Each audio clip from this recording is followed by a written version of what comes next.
Hello everyone. आज हम class 10th का सबसे इम्पॉर्टेंट टॉपिक पढ़ने जा रहे हैं कि हम किसी भी अनबैलेंस्ड केमिकल इक्वेशन को बैलेंस्ड केमिकल इक्वेशन कैसे बना सकते हैं। हम केमिस्ट्री में अगर किसी भी इक्वेशन को बैलेंस नहीं कर रहे हैं तो वो इक्वेशन कंप्लीट नहीं मानी जाती है। इसीलिए ये क्लास 10th का सबसे इम्पॉर्टेंट टॉपिक है कि हमको इक्वेशन को बैलेंस्ड कैसे करना है। तो 1.4 इक्वेशन है आपके एनसीईआरटी बुक में कि Fe plus H2O gives Fe3O4 plus H2। आपको ये केमिकल इक्वेशन दे दी गई है और अब हमको देखना है कि ये इक्वेशन बैलेंस है कि नहीं है, और अगर बैलेंस नहीं है तो हम इसको बैलेंस कैसे करेंगे। तो Fe plus H2O gives Fe3O4 plus H2 means when iron reacts with water it gives ferric oxide Fe3O4 plus hydrogen gas। तो यहाँ पर हम देख लेते हैं कि आयरन रिएक्टेंट साइड पर 1 है और प्रोडक्ट साइड में 3 है, Fe3 है, और हाइड्रोजन 2 हैं और प्रोडक्ट साइड में हाइड्रोजन कितने हैं, 2 हैं। ऑक्सीजन रिएक्टेंट साइड में 1 है और प्रोडक्ट साइड में 4 है। तो यहाँ पर जो नंबर ऑफ एटम्स हैं रिएक्टेंट साइड में और प्रोडक्ट साइड में वो दोनों सेम नहीं है, इसलिए ये इक्वेशन अनबैलेंस्ड है। तो क्या क्या स्टेप्स हैं इस इक्वेशन को बैलेंस करने के लिए, चलिए वो हम पढ़ते हैं।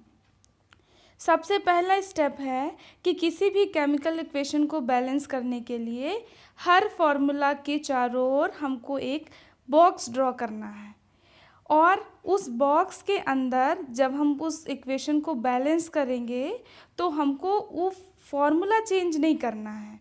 जो फॉर्मूला दिया गया है हम उसको एज इट इज़ लिखेंगे। तो देखिए जैसे Fe है, H2O है, Fe3O4 प्लस H2, तो हमने हर फॉर्मूला के चारों ओर एक बॉक्स ड्रॉ कर दिया है। ये है इक्वेशन 1.5। अब स्टेप 2 क्या है कि हमको एक टेबल ड्रॉ करनी है जिसमें 3 कॉलम बनाने हैं। फर्स्ट कॉलम होगा एलिमेंट का, दूसरा होगा number of atom in reactants that is left hand side, और तीसरा है number of atoms in product that is right hand side. तो अब हम क्या करेंगे कि जितने एटम्स रिएक्टेंट साइड में हैं उसको कैलकुलेट करेंगे और जितने एटम प्रोडक्ट साइड में हैं उसको कैलकुलेट करेंगे। तो सबसे पहले हम लिख लेते हैं कि कौन कौन से एलिमेंट हैं जो इस केमिकल इक्वेशन में पार्टिसिपेट कर रहे हैं। तो सबसे पहले है आयरन Fe, फिर है हाइड्रोजन, फिर है ऑक्सीजन। अब हम कैलकुलेट करते हैं, चलिए। तो रिएक्टेंट साइड में देखिए आयरन 1 है और प्रोडक्ट साइड में 3 है। रिएक्टेंट साइड में Fe एक ही है और Fe3 है, तो ये 3 हो जाएगा। हाइड्रोजन कितने हैं, 2 है, और प्रोडक्ट साइड में भी 2 है। ऑक्सीजन कितना है, 1 है रिएक्टेंट साइड में और प्रोडक्ट साइड में 4 है। तो ये रहा हमारा सेकेंड स्टेप। अब आप सेकेंड स्टेप को छोड़ के नेक्स्ट स्टेप में आ जाइए। देखिए हमेशा हम किसी भी कंपाउंड या किसी भी कंपाउंड को अगर हम बैलेंस कर रहे हैं तो हम बैलेंसिंग वहाँ से स्टार्ट करते हैं जिस एलिमेंट के पास सबसे ज़्यादा नंबर ऑफ एटम्स होते हैं। तो हम स्टेप 2 में देख सकते हैं कि सबसे ज़्यादा कौन से कंपाउंड के पास नंबर ऑफ एटम्स हैं, वो है ऑक्सीजन। तो ज़रूरी नहीं है कि वो प्रोडक्ट हो कि रिएक्टेंट हो। अगर रिएक्टेंट के पास मैक्सिमम नंबर ऑफ एटम्स है तो हम वहाँ से भी स्टार्ट कर सकते हैं, और अगर प्रोडक्ट के पास है तो हम वहाँ से भी स्टार्ट कर सकते हैं। तो इन क्राइटेरिया को यूज़ करके हम उस एलिमेंट को सिलेक्ट कर रहे हैं जिसके पास मैक्सिमम नंबर ऑफ एटम है। तो हमने कौन सा कंपाउंड सेलेक्ट किया, Fe3O4, क्योंकि यहाँ पर सबसे मैक्सिमम नंबर ऑफ एटम्स है ऑक्सीजन का। तो ऑक्सीजन कितने हैं, 4। अब हम देख सकते हैं कि राइट हैंड साइड में 4 ऑक्सीजन एटम हैं और लेफ्ट हैंड साइड में केवल 1 है। तो फिर हम क्या करेंगे, फिर एक एक हमको छोटा सा टेबल ड्रॉ करना है।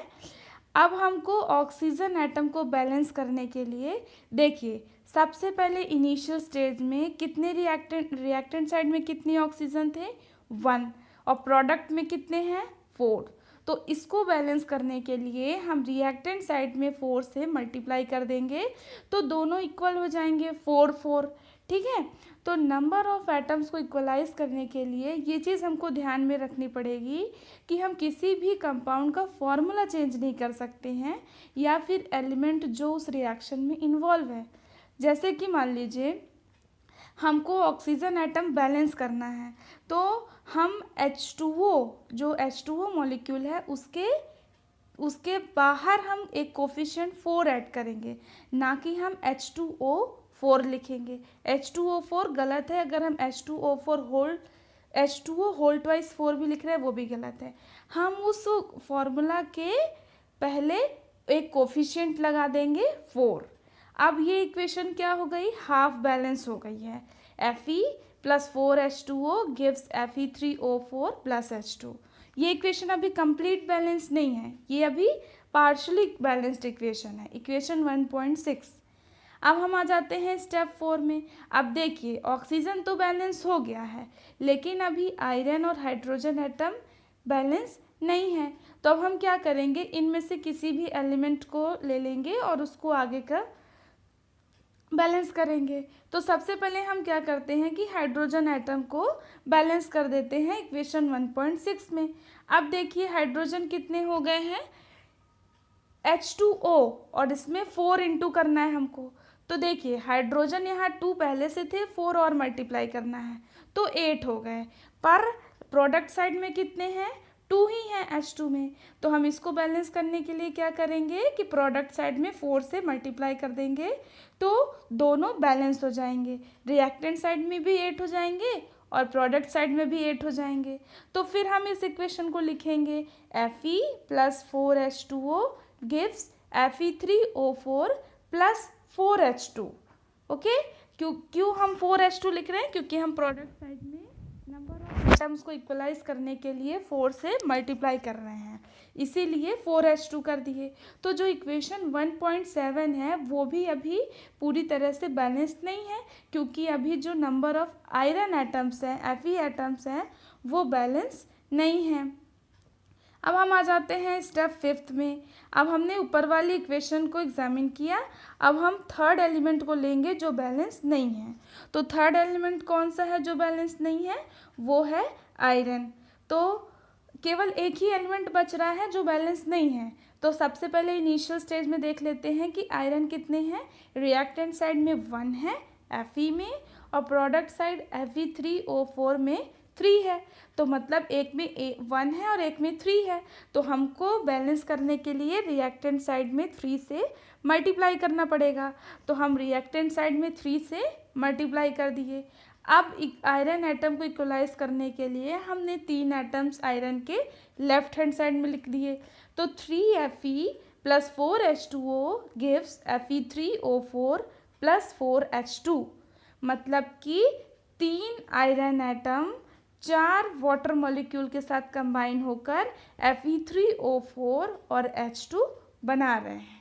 ठीक है, अब क्या करेंगे कि हम इस बैलेंस्ड इक्वेशन की करेक्टनेस को चेक करने के लिए हम दोनों साइड, लेफ्ट हैंड साइड और राइट हैंड साइड के नंबर ऑफ एटम्स को काउंट कर लेंगे। तो देखिए 3F जो बैलेंस्ड केमिकल इक्वेशन है इसकी, वो है equation 1.9। 3Fe plus 4H2O gives Fe3O4 plus 4H2। अब हम क्या करते हैं कि सभी नंबर ऑफ एटम्स को काउंट कर लेते हैं। देखिए आयरन भी 3 है लेफ्ट हैंड साइड पे, और राइट हैंड साइड में भी 3 है। हाइड्रोजन कितने हैं, 8 हैं, और राइट हैंड साइड में भी 8 है। ऑक्सीजन कितने हैं, 4 हैं, और प्रोडक्ट साइड में भी 4 हैं। तो मतलब नंबर ऑफ एटम्स सेम आ गया। तो ये इक्वेशन बैलेंस्ड इक्वेशन है। तो ये जो मेथड है केमिकल इक्वेशन को बैलेंस करने के लिए, इसको हम हिट एंड ट्रायल मेथड कहते हैं। ओके, क्या कहते हैं, हिट एंड ट्रायल मेथड। और किसी भी केमिकल इक्वेशन को बैलेंस करने के लिए हमको सबसे स्मॉलेस्ट होल नंबर कोफिशिएंट को लेना है। तो ये कौन सा मेथड हो गया, hit and trial method. Now comes step number 7। तो हम क्या करेंगे, फिजिकल स्टेट लिखेंगे, मतलब उस कंपाउंड का फिजिकल स्टेट लिखेंगे। ठीक है, तो किसी भी केमिकल इक्वेशन को और ज़्यादा इंफॉर्मेटिव बनाने के लिए हम उनके रिएक्टेंट और प्रोडक्ट को केमिकल फार्मूला के साथ फिजिकल स्टेट को मेंशन कर देते हैं। तो कौन कौन सी फिजिकल स्टेट होती है, सॉलिड होती है, लिक्विड होती है, गैस होती है, एक्वस स्टेट होता है, ये सभी स्टेट्स हैं। तो गैशियस के लिए हम स्मॉल g लिखते हैं ब्रैकेट में, लिक्विड के लिए capital L sorry small L लिखते हैं, एक्वस के लिए AQ लिखते हैं, सॉलिड के लिए S लिखते हैं स्मॉल s। तो देखिए जो इक्वेशन 1.9 है, अगर हम उसको मतलब उसमें हम फिजिकल स्टेट को भी मेंशन कर देंगे तो 3FeS, S मतलब सॉलिड है, वाटर क्या है यहाँ पर गैशियस फॉर्म में है तो G लिख दिया, फिर Fe3O4 जो है वो भी सॉलिड है, और 4H2 जो है वो गैस है, हाइड्रोजन क्या है, गैस है, तो वहाँ पर हमने गैस लिख दिया।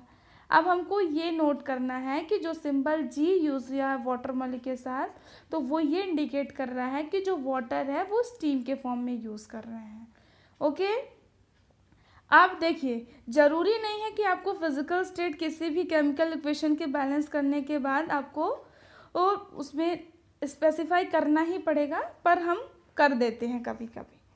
देखिए कुछ टाइम क्या होता है कि कुछ रिएक्शंस ऐसी होती हैं जो एक पर्टिकुलर कंडीशन में होती हैं, जैसे कि उनको अगर अप्रोप्रिएट टेम्परेचर नहीं मिला तो वो नहीं होंगी, तो वो डायरेक्टली अफेक्ट होती हैं टेम्परेचर से, प्रेशर से, कैटलिस्ट है। ठीक है, तो उसमें हम क्या करते हैं कि जो प्रेशर, जो टेम्परेचर, जो कैटलिस्ट रिएजेंट हम यूज़ कर रहे हैं उसको हम जो एरो हेड होता है जो प्रोडक्ट की तरफ पॉइंट आउट करता है उसके ऊपर हम इस चीज़ को मेंशन कर देते हैं। जैसे कि बहुत कॉमन एग्जांपल है, जब हम कार्बन मोनोऑक्साइड में हाइड्रोजन मिला देंगे और इसमें देखिए ये रिएक्शन एक पर्टिकुलर टेम्परेचर पर होगी जो कि है 340 ATM, मतलब 340 एटमॉस्फेरिक प्रेशर में, तो वो किसका फॉर्मेशन करेगी, methyl alcohol, that is CH3OH। Next CO2 plus H2O, that is photosynthesis reaction है, सनलाइट और क्लोरोफिल की प्रेजेंस में होती है, तो वो बन गया C6H12O6 plus O2 plus H2O। देखिए यहाँ पर ये सभी इक्वेशन बैलेंस्ड है, इक्वेशन 1.11, 1.12 और इनके फिजिकल स्टेट को भी मेंशन